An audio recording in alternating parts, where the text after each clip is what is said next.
My name is Alex. I'm 38 years old. I've never been the type to believe in ghosts.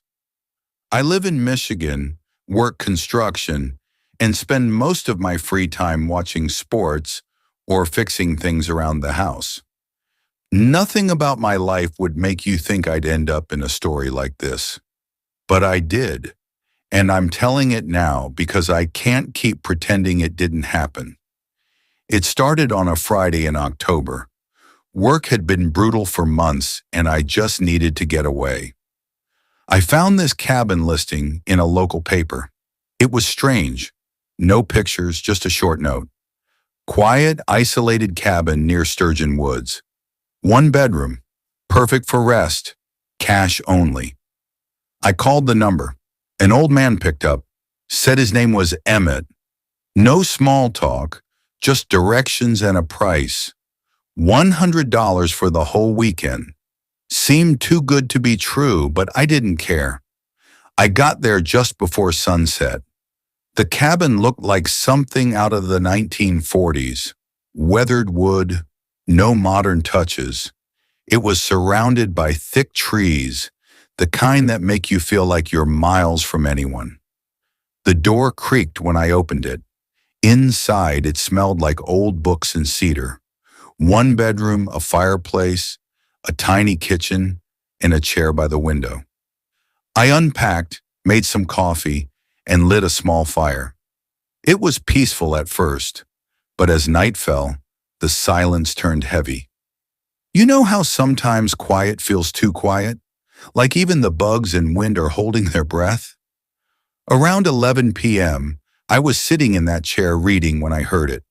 A voice, software raspy, almost like a whisper right behind my ear.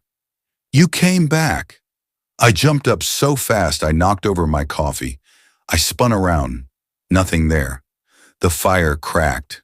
The wind pushed against the windows, but I swear to you, I heard it, clear as day. I tried to brush it off. Maybe I was tired. Maybe the wind played tricks. But deep down, I knew something wasn't right. I checked the entire cabin. Nothing.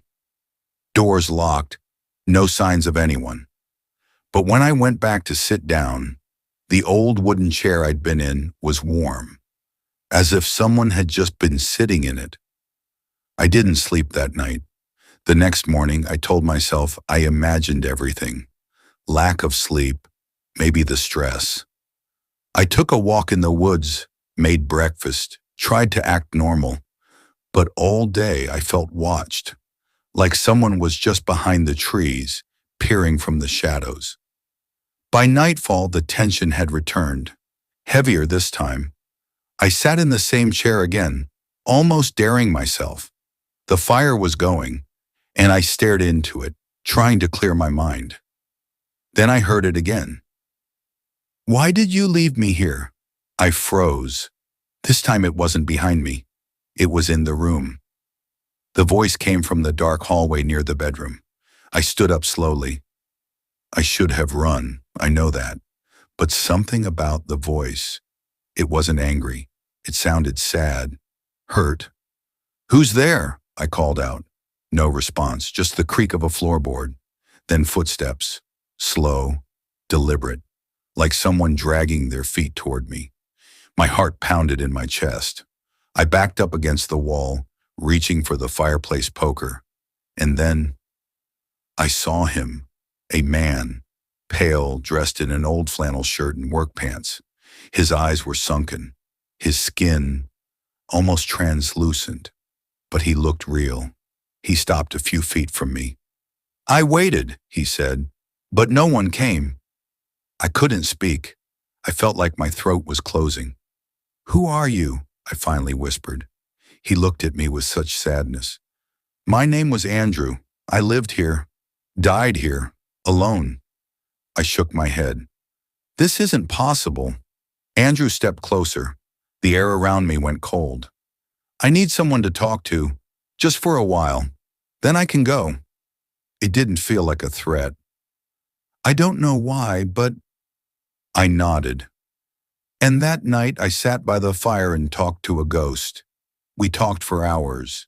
He told me he'd built the cabin in 1947, that he lived there with his wife, Lillian. That one winter she got sick, and he tried to get help but never made it out of the woods in time. She died in the bedroom, and in his grief, he never left. He said he'd been waiting for someone, anyone. But I was the first person in years to stay the night. The more he spoke, the more I realized he wasn't just lonely, he was trapped. There's something in the woods, and he said, something that doesn't let people go. It keeps the pain here, keeps me here. I asked why me, why I could hear him. He looked right at me. Because you've seen death too. You carry it in your dreams. He was right. My brother died when I was 12. I watched him drown in a lake. I never told anyone. I buried the memory so deep I forgot how much it haunted me. But somehow, Andrew knew. He said the cabin fed on grief, that it pulled in people like us, and that once we spoke, it wouldn't let me leave either. Not unless I helped him break the loop. What do? I asked. You have to remember her, he said. Call her name. Let her go. I walked into the bedroom, heart pounding, and whispered, Lillian. The air changed. Cold wind swept through. The windows rattled. And then I saw her, a woman standing by the bed, soft smile, tears in her eyes. She looked at Andrew. You came back, she said. He stepped forward, touched her hand, and just like that, they were gone. The cabin felt warmer, lighter. I left at sunrise. I never saw the old man again. The number I had for him didn't work. And when I looked up the address, there was nothing there. No listing, no Emmett, just trees. Sometimes when I close my eyes, I still hear Andrew's voice. Not scared, just grateful. And that's how I know I talked with a real ghost that night.